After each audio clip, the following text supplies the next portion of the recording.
We chose a central location in the museum for the intro. We found that most of the visitors will walk through this central area, and from there it branches out into all of the other galleries, following individual stories. From that central location will be maps and headers of what the locations will be telling and the stories behind them. My name is Luke. I'm a designer at the National Museum of the United States Air Force. I've been working here 10 years and I love every minute of it. My role in the Women in the Air Force exhibit is the designer. I get to decide how it's displayed, the best way to display the content, color palettes, materials, and each of those has a meaning to it. Everything you choose should have a meaning behind it. And for the story of women in the Air Force and the hardships they had to go through to become equal members in the Air Force.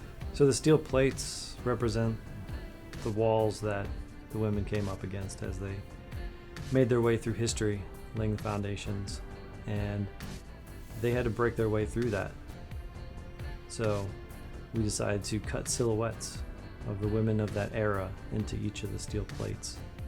They'll be placed in a row, showing what their path was. But it wasn't just they have to get through this, they have to leave something behind for others to follow. So that's the story behind the silhouettes cut in steel.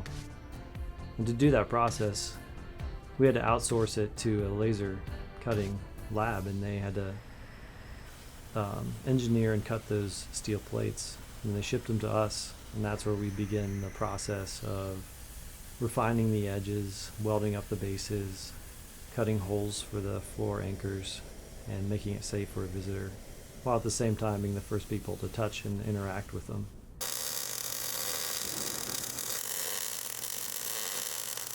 When you design things on paper, you don't get to touch it and feel it and understand what it is.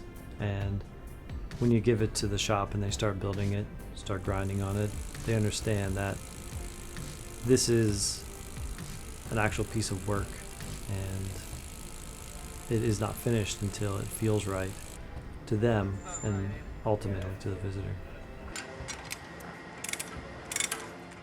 A lot of my friends and family and people I meet ask what it's like to be a designer at a large museum. And I think the coolest thing, although we do a lot of really neat things behind the scenes, we get to meet a lot of really neat people.